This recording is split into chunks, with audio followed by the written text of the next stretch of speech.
네, 2021년 6월 9일 이정훈입니다. 오늘의 제목은 윤석열은 죽을 각오로 했는가? 이렇게 잡아봤습니다. 왜?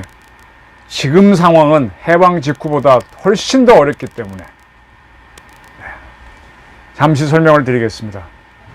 천안함 함장이었던 최원일 씨를 향해 생때 같은 자기 부하를 수장시켰다고 했던 조상호 전 더불어민주당 상근 부대변인이 6월 9일 페이스북에다가 제 주변 분들이 애정어린 권고가 있었습니다. 제 포연 중에 혹여 순국한 46 용사의 유가족, 특히 아직도 시신조차 거두지 못한 6인의 유가족과 피해 장병들에게 고통스러운 기억을 떠올리게 한 부분이 있다는 지적 깊게 받아들입니다. 상처로 떠올리신 유가족과 피해 장병께는 진심으로 사죄드립니다. 다시 한번 46 용사의 명복을 빕니다. 라고 했습니다. 사과를 했죠. 그러나 생때 같은 자기 부하를 수장시켰다고 비난했던 최 함장에 대해서는 사과하지 않았습니다.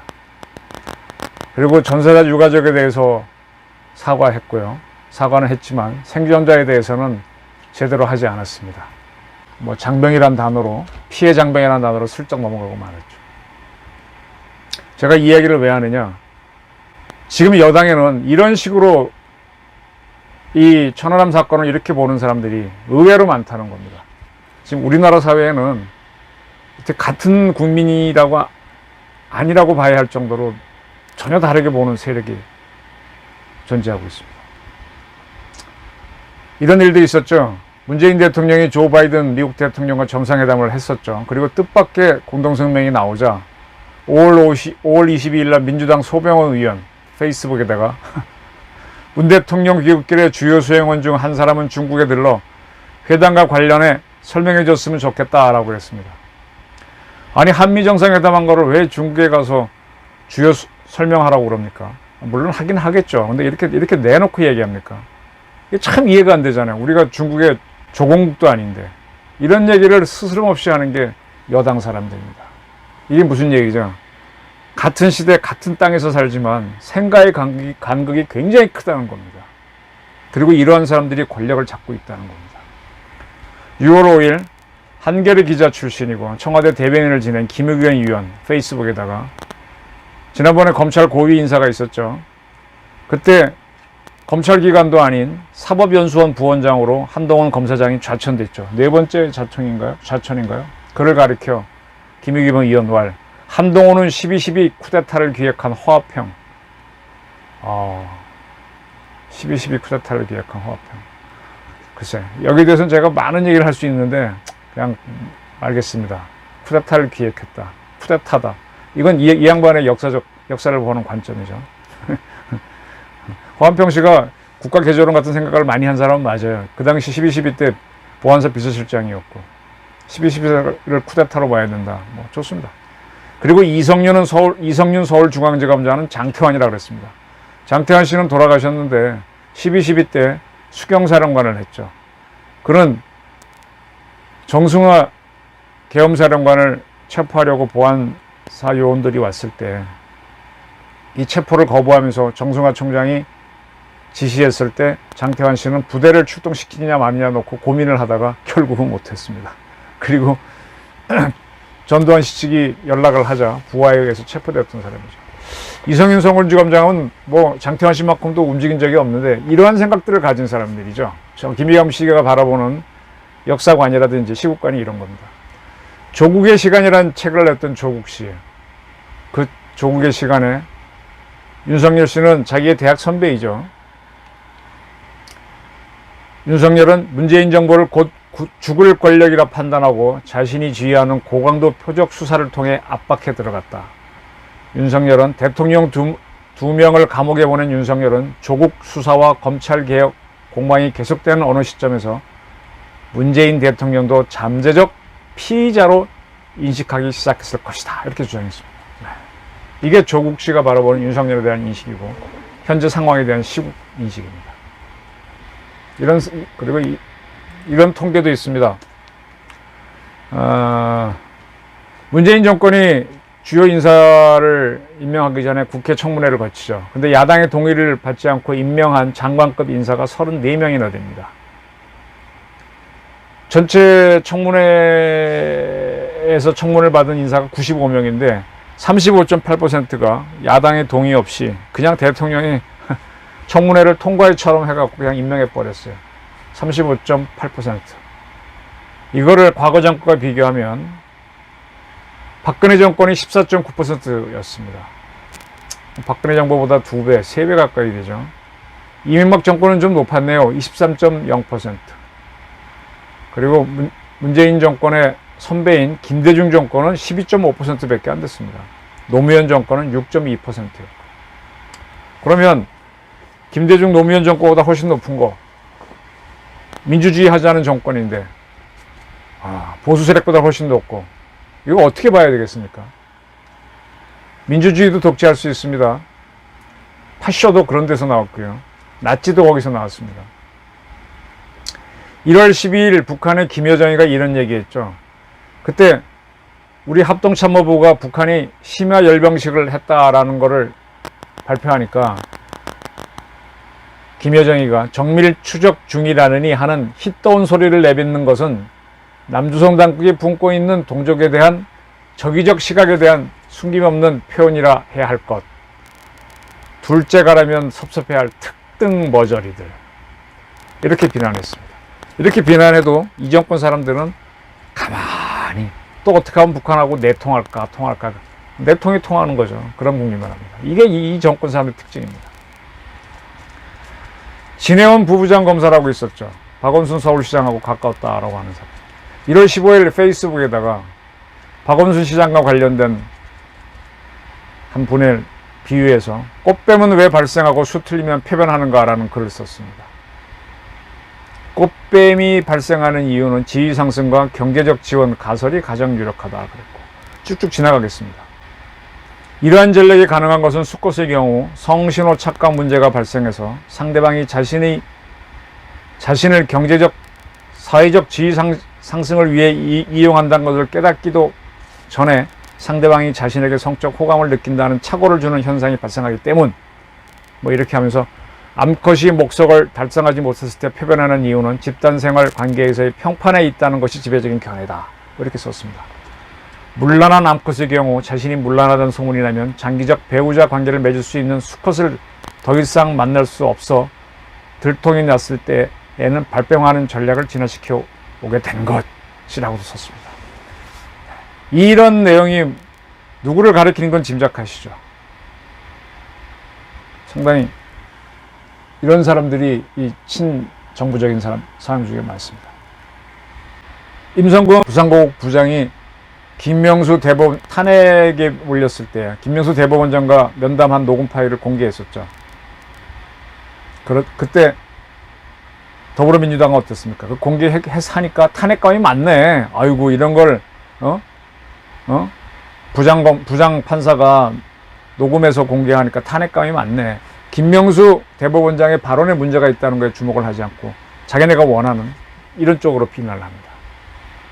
우상호 의원은요, 대법원장과의 대화를 녹음해 공개하는 수준의 부장판사라면 역시 탄핵하는 것이 맞다. 이렇게 녹음하면 안 된다는 투로 얘기했는데, 그런데 이 임성근 부장에 대해 탄핵 소추안을 발의한 이탄희 민주당 의원요. 그는 법원행정처 기획조정실 심의관을 할 때 임종헌 법원행정처 차장과 통화를 하면서 그 내용을 녹음했습니다. 이 녹음에 의하면 임종헌 차장은 상호 존중해야 하는데 왜 행정처를 일방적으로 비판하고 와해 대상으로 생각하느냐라고 하자 이탄희 의원은 인권법 연구회에서 행정처를 어떻게 와해시키느냐라고 반박을 했습니다. 그렇게 녹음이 돼 있다는 얘기죠. 근데 이탄희 의원은 이 녹음 파일을 문재인 정부 출범 후 만들어진 대법원 판사 블랙리스트 의혹 1차 진상조사위원회에 사법농단 증거로 제출했었습니다. 그리고 검찰은 이 녹음 자료를 임종원 전 차장 공판에 증거 자료로 내놓기도 했습니다. 이게 여당 사람들의 특징입니다. 근데 이런 사람들은 있을 수 있어요. 어느 조직에. 근데 너무 많다는 겁니다. 21대 총선 작년 4월 달에 있었죠. 그 4월 8일 날 이해찬 더불어민주당 대표, 김어준의 디스베이다에 출연해서 미래통합당이 무슨 미래당이냐, 지금까지 해온 것이 전부 다 발목 잡기, 토착외구 그런 건 아닌가 라면서 야당을 토착외구로 비난했습니다. 토착외구는 해방 직후 친일파를 비난할 때 썼던 거거든요. 토착외구에 맞서는 말은 바닥빨갱이입니다. 이런 주장들은 주로 좌파들이 그 당시에도 했기 때문에 그들을 바닥빨갱이로 비난했는데, 그때는 바닥빨갱이가 더 심한 비난이었어요. 근데 이렇게 야당을 토착외국으로 비난했던 민주당 정권이 윤미향 의원의 부정부패 사건에서는, 윤미향 의원은 반일을 내세웠던 사람인데 그 사람이 부정부패를 냈잖아요. 거기엔 침묵입니다. 그리고 최근에 와서는 문재인 정권은 무슨 일인지 일본에 대한 비난을 하지 않고 일본하고 잘 지내려고 애를 씁니다. 이게 이상하잖아요. 겉다르고 속다르지 않습니까? 제가 이런 얘기를 왜 하느냐, 지금 각종 여론조사에서 무소속인 윤석열 씨가 차기 대권 1위로 질주하고 있어요. 뭐 그가 새로 정당을 만들든 야당에 들어가든 어떤 운명을 택할지 모르지만, 만약 내년 3월 선거에서 당선된다면 그가 직면하는 것은 이러한 주장을 하는 거대 야당이라는 사실을 지적해야 하기 위해서입니다. 지금 이러한 주장은, 이들이 지금 여당인 상태인데도 이렇게 이러한 주장들을 합니다. 참 납득이 안 되죠. 모르겠어요. 저랑 생각이 다른 사람들은 납득이 되겠지만 저는 납득이 안 됩니다. 근데 이들이 내년 대선에서 윤석열한테 진다면 어떻게 나오겠습니까? 그걸 보여주는 좋은 증거가 있습니다. 이 오세훈 서울시장을 지금 보십시오. 지난 서울시장 보선에서 압승을 했죠. 지금 오세훈 시장 존재감이 있습니까? 없습니다. 박원순 시장이 심어놓은 세력과 여당이 절대 다수인 서울시 의회에 눌려 있는 겁니다. 내년에 여당이 아닌 야권의 어느 누군가가 당선이 된다면 대통령에, 그가 맞이할 상황은 제가 생각하기에는요, 이승만이 맞이했던 상황, 박정희가 맞이했던 상황, 전두환이 맞이했던 상황보다 훨씬 더 어려울 거라고 봅니다. 1946년도에 우리나라는 해방된 우리나라에서는 찬탁과 반탁을 놓고 치열하게 싸웠었죠. 그때 여운형이 만들었던 인민공화국, 약칭 인공이죠. 인공이 찬탁으로 갔습니다. 좌파들은 주르르 다 붙었어요. 김구선생이 이끌었던 막 귀국한 임시정부, 임공파는 반탁을 주장했습니다. 여기에 미국에서 귀국한 이승만도 반탁을 주장했고, 국내에서 독립운동을 했던, 그리고 한민당을 만들게 되는 김성수도 반탁을 났습니다. 그래서 우파들이 다 반탁으로 모이고 좌파는 전부 다 찬탁으로 모입니다. 이 싸움을 흔히 그 당시 보도를 보게 되면 임공 대 임정의 싸움이라고 합니다. 이때 보게 되면 임공이 오히려 셌던 것 같아요. 임시정부가 밀렸습니다. 동아일보가 이때 반탁 운동을 굉장히 열심히 벌였죠. 그리고 미국에 개입해서 이제 반탁이 갑니다. 그리고 당하는 게 뭡니까? 1950년 6.25 전쟁이죠. 지금 주사파들이 여당에 진출해서 정치를 하는 걸 우습게 보면 안 됩니다. 그들은 보통 내기들이 아니에요. 1946년, 7년, 8년 상황에서 4.3 사건, 11 사건, 여순 사건, 부산 부두노조 사건, 와, 그때의 이념대결은 상상을 초월합니다. 그걸 뚫고 나간 사람이 결국은 이승만 대통령이었죠. 지금 상황이 그보다 더 나쁩니다. 차기 대통령 당선자는 만약 보수 세력이 된다면 그가 맞이하는 상황은 더 안 좋습니다. 이승만, 박정희, 전두환보다 훨씬 더 강력해야만 돌파할 수 있을 겁니다. 아니면 제2의 박근혜가 될 수 있습니다. 임기 못 채울 수 있습니다. 윤석열 씨가 지금 여론조사에서 계속 1등을 하는데 영구집권은 획득하지 못할 거예요. 앞에 대통령들이 다 단임을 했으니까. 그럼 5년 내에 이러한 일을 하려면 거의 죽을 각오를 해야 될 겁니다. 그래서 오늘 제목이 윤석열 죽을 각오 했는가 이렇게 달았습니다.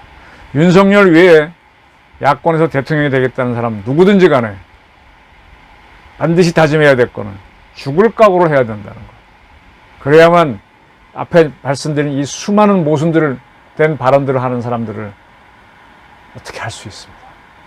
아니면 순간의 틈만 나면 바로 뒤집어집니다. 박근혜의 비극을 반복하는 그러한 보수 대통령이 나오지 않기를 바라는 바입니다. 경청해 주셔서 감사합니다.